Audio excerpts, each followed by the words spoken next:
राम राम राम। आप सभी को नमस्कार। आप सभी घर में होंगे, स्वस्थ होंगे, ऐसी मेरी आकांक्षा है। आज मैं पुनः आप सबके सामने उपस्थित हुआ हूँ। आज मैं भगवद गीता के दूसरे अध्याय के विषय में अपने विचार व्यक्त करूँगा। भगवद गीता का दूसरा अध्याय, जिसका नाम सांख्य योग है, जिसमें 72 श्लोक हैं, बड़ा ही महत्वपूर्ण अध्याय है। इसी अध्याय से भगवान ने गीता का उपदेश आरंभ किया है। दूसरे अध्याय के 11वें श्लोक से भगवान ने अपना दिव्य कल्याणकारी उपदेश आरंभ किया है और अपने उपदेश का आरंभ जीव भाव से मुक्त करने के लिए भगवान ने मोह ममता का केंद्र बिंदु शरीर, इस शरीर से ममता हटाने के लिए उपदेश किया है। चाहे ज्ञान मार्गी साधक हो या कर्म योगी हो या भक्ति योगी हो, सबके लिए शरीर और शरीरी में भिन्नता जानना आवश्यक है। साधारण संसारी लोग शरीर और शरीरी को एक मानते हैं। शरीर सुखी है, शरीर के सुख को ही अपना सुख मानते हैं, शरीर के दुख को ही अपना दुख मानते हैं। जबकि भगवद गीता का आरंभ का उपदेश हमारे शिव स्वरूप की ओर संकेत करता है। इसमें जैसे कि प्रायकर दार्शनिक ग्रंथों में बड़े बड़े शब्द माया, जीव, जगत इत्यादि का प्रयोग किया जाता है, उनका प्रयोग न करके इसमें बड़े ही साधारण शब्दों में शरीर, शरीरी, देह और देही, इन शब्दों के द्वारा विषय को स्पष्ट किया गया है। वैसे तो भगवद गीता का उपदेश दूसरे अध्याय के दूसरे तीसरे श्लोक में भी भगवान ने कहा है। भगवान ने अर्जुन को दूसरे तीसरे अध्याय में, दूसरा अध्याय सांख्य योग, तीसरा अध्याय कर्म योग, दोनों में सांख्य और कर्म के विषय में बताया है। लेकिन दूसरे अध्याय के दूसरे श्लोक में भगवान ने स्पष्ट अर्जुन को धमकाया है कि कुतस्त्वा कस्मलमिदं विस्मय समुपस्थितम अनारिजुष्टम स्वर्ग्यम कीर्ति कर्म अर्जुन क्लेव्यम मां संगमय पार्थ नैतत्त्वयुपपद्यते क्षुद्रम हृदय दौर्बल्यम तक्तोतिष्ठ परंतप। कि इस विषम स्थिति पे तुझमें ये कायरता का दोष कहाँ से आ गया? हे अर्जुन, इस कायरता रूपी दोष को छोड़ करके युद्ध के लिए खड़ा हो जा। भगवान ने आदेश दे दिया कि तू युद्ध के लिए तैयार हो जा, खड़ा हो जा। और अभी अर्जुन का संदेह दूर नहीं हुआ था। अर्जुन को अपने सामने स्वजन दिख रहे थे। एक तो धृतराष्ट्र देख रहा है कि मामका और पांडवा, धृतराष्ट्र के दृष्टि में दो चीज़ें हैं, एक तो मामका मेरे और एक पांडव। लेकिन जो अर्जुन है वो सब जगह स्वजन देखता है। अर्जुन की स्थिति धृतराष्ट्र से कहीं अधिक श्रेष्ठ है। अर्जुन युद्ध में अपने पक्ष में भी और कौरवों के पक्ष में भी मात्र स्वजनों को देख तभी अर्जुन प्रश्न करता है कि स्वजनम ही कथम हत्वा सुखिन श्याम माधव है, कि हम इन स्वजनों को मारकर कैसे सुखी होंगे। तब भगवान अर्जुन के मोह निवारण के लिए सबसे पहले शरीर की ममता का खंडन करते हैं। हमारे शरीर का प्रतिक्षण नाश हो रहा है और यह इतना तीव्र गति से हो रहा है कि हमें यह प्रतीत नहीं होता। पहले हमारा बचपन का शरीर था, वह ऐसे बीता, ऐसे उसका रूपांतरण हुआ कि जवानी का शरीर आ गया, और जवानी के शरीर के बाद भी धीरे धीरे हमें लग रहा है धीरे धीरे, लेकिन बहुत तीव्र गति से परिवर्तन हो रहा है। आज का वैज्ञानिक वर्ग भी मान चुका है कि 1 मिनट में हमारे शरीर के अनेकों सेल मर जाते हैं और अनेक कोशिकाओं का निर्माण होता है। इसी बात को भगवान ने कहा, देहिनोऽस्मिन् यथा देहे कौमारं यौवनं जरा तथा देहांतर प्राप्ति धीर तत्र न मुह्यति। कि देहधारी के इस देह में जैसे बचपन, जवानी और बुढ़ापा देहधारी देखता है, ऐसे ही देहधारी दूसरा शरीर प्राप्त करता है। इसमें शोक करने की कोई बात नहीं है। आगे भगवान कहते हैं कि अंतवंत इमे देहा नित्यस्युक्ता शरीर अनाशनो में प्रमेयस्य तस्मादिदस्य भारत है, कि देहधारी के ये देह है, ये अंतवंत, ये नाशवान कहे गए हैं। हम कितना ही प्रयास करें, हम इनको रोक नहीं सकते, नष्ट होने से बचा नहीं सकते। प्रतिक्षण इनका नष्ट होना सत्य है।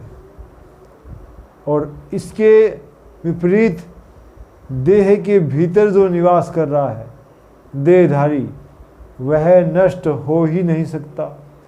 देहि नित्यम अवध्योयम देहे सर्वस्य भारत तस्मात् सर्वाणि भूतानि न त्वं शोचितुम अर्हसि। देह तो नष्ट होना ही होना है, और देह के भीतर रहने वाला देही वो अवध्य है, उसका कभी वध, उसका कभी नाश हो ही नहीं सकता। इसके लिए हे अर्जुन, तू समस्त प्राणियों के लिए शोक करने योग्य नहीं है। और भगवान कहते हैं, अथ चैनम नित्य जातम नित्यम वा मनुष्य मृतम। यदि तू इसको नित्य जन्मा हुआ मरा हुआ मानता है तो भी जातस्य ही ध्रुवो मृत्यु ध्रुवम जन्म मृतस्य च तस्माद् परिहार्यर्थे न तुम सोचतुम अर्हसि। कि जन्मे हुए का मरण निश्चित है और मरे हुए का जन्म निश्चित है। इस अपरिहार्य विषय में तो शोक करने योग्य नहीं है। जो जन्मा है उसका मरण निश्चित है। हम इस शरीर को अंत समय तक नहीं बचा सकते।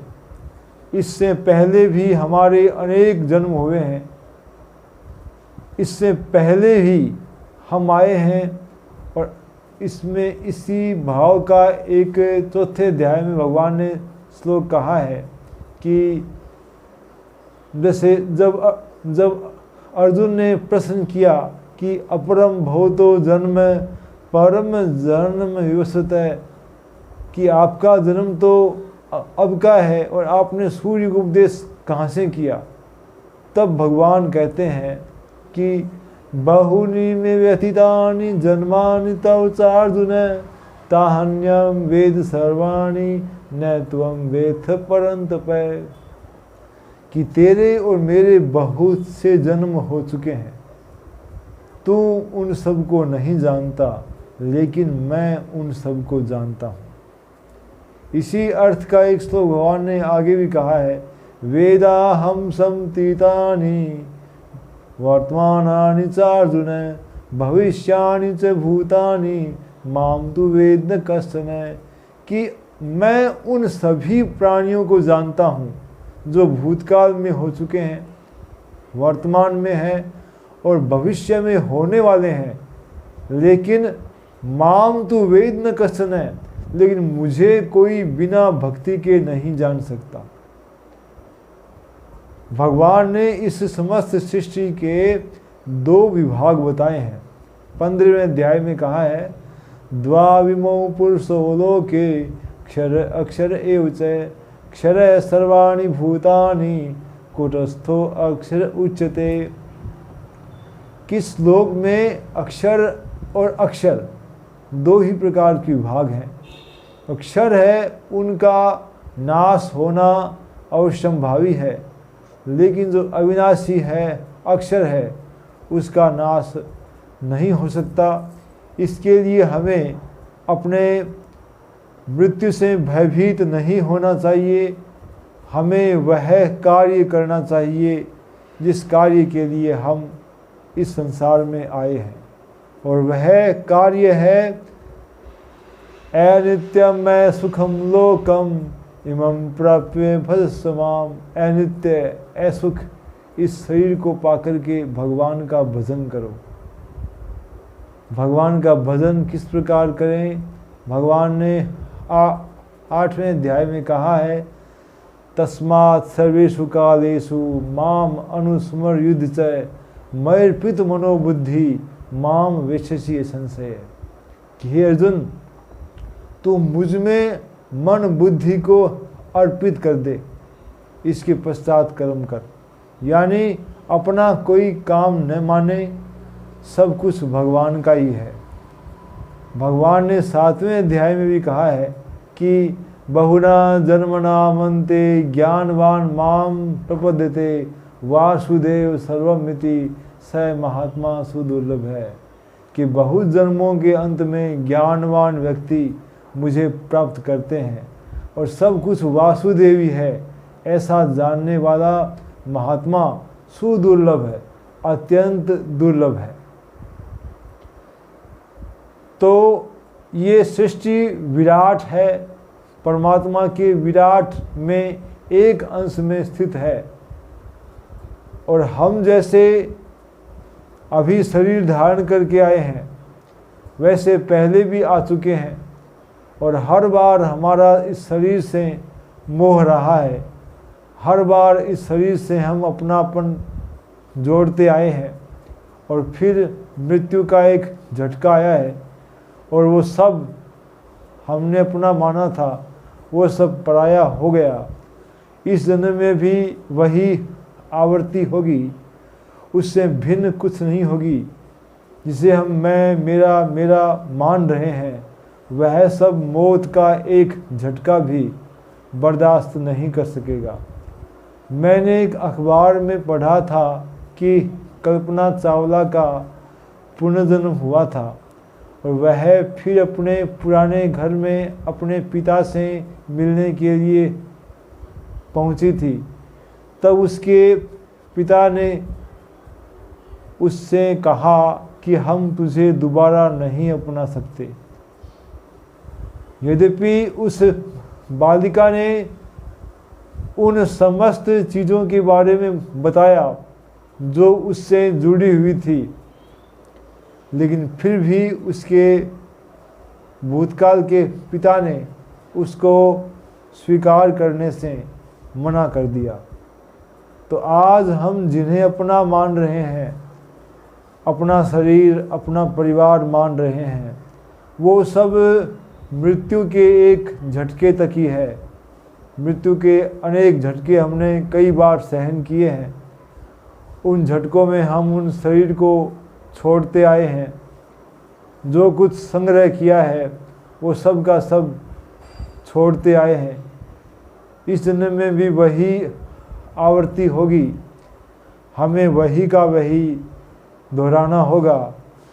लेकिन जब तक हमारे पास समय है, हम इस भूल को सुधार सकते हैं। भगवान ने कहा है, अव्यक्तोयम अचिंत्योयम अविकार्यो अयम उच्यते, कि ये अविकारी अविनाशी वो स्वरूप हम हैं, ये शरीर हम नहीं हैं।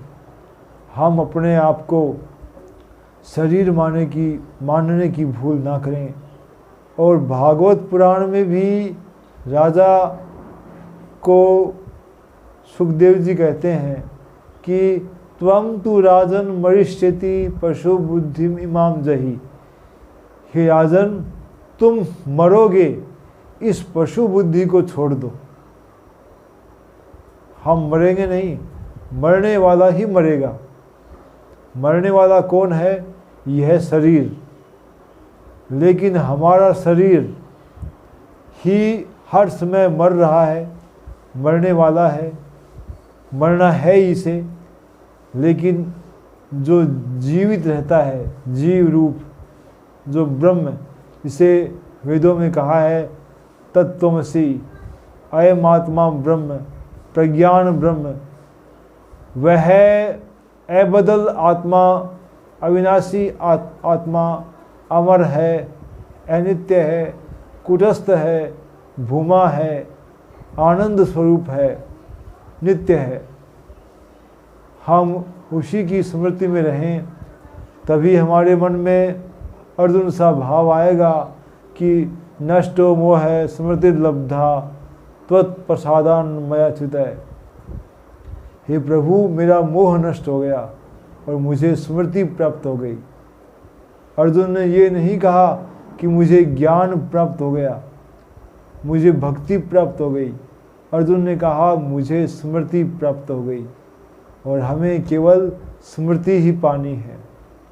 हम विस्मृत कर चुके हैं अपने स्वरूप को। हम अपने आप को जीव मान बैठे हैं, जबकि हम परमात्मा के अंश हैं। भगवान ने 15वें अध्याय में स्पष्ट कहा है, ममेवांसो जीवलोके जीवभूतः सनातनः मनः षष्ठानीन्द्रियाणि प्रकृतिस्थानि कर्षति, कि ममेवांसो जीवलोके जीवभूतः सनातनः, कि ये जीव है, ये सनातन अंश है मेरा। और हम अपने आप को मरने वाला, मैं मर रहा हूँ, मैं बीमार हूँ, मैं रोगी हूँ, मैं दुखी हूँ, मैं सुखी हूँ, ऐसा मान बैठे हैं। बाकी सुख दुख रोग शोक जहाँ नहीं पहुँच सके, वह हमारा स्वरूप है। इसी स्वरूप में अपने आप को रमण करना चाहिए, ताकि हम अनेक जन्मों की भूल को मिटा सकें। मुझे रामचरितमानस का प्रसंग आता है। भगवान राम ने जब बाली वध किया था, तब बाली की पत्नी तारा विलाप करने लगी।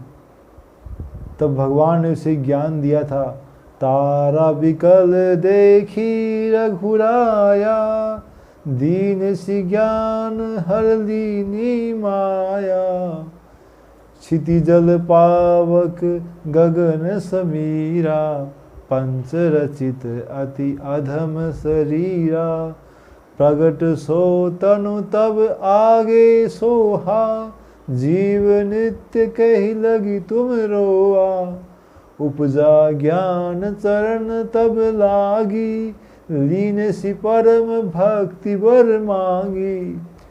किए क्षिति जल पाव गगन समीर 5 तंतुओं से बना हुआ शरीर है, इसको तो नष्ट होना ही था। और जिसको नष्ट नहीं होना, वो नष्ट हो ही नहीं सकता।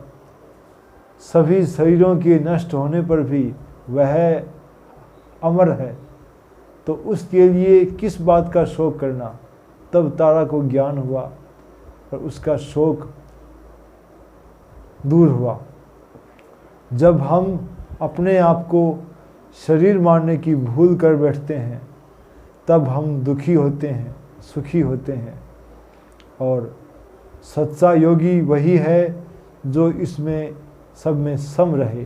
भगवान ने 5वें अध्याय में बड़ा ही प्यारा श्लोक कहा है कि इहेव तेजित सर्गो ये श्याम साम्ये स्थितम मनः निर्दोषम ही समम ब्रह्म तस्मात् ब्रह्मणि ते स्थिता। कि उन्होंने पूरे संसार को जीत लिया है जिनका मन समता में स्थित है, जिनका मन समता में स्थित है, क्योंकि ब्रह्म है, वो निर्दोष है, सम है, इसलिए वे ब्रह्म में स्थित है। भगवत गीता में ये भी कहा गया कि सुखम भवतु वा दुखम स योगी परमो मतः सम दुख सुख स्वस्थ समलोष्ट समकांचन। भगवत गीता में समता की महानता, समता की महत्ता बताई है। गीता में उसी को योगी माना है जो सम रहता है। आज इतना ही। आप सभी को जय सिया राम। मुझे सब्सक्राइब चाहे करें या ना करें, लेकिन अपने सुझाव ज़रूर दें। सभी को जय सिया राम। धन्यवाद।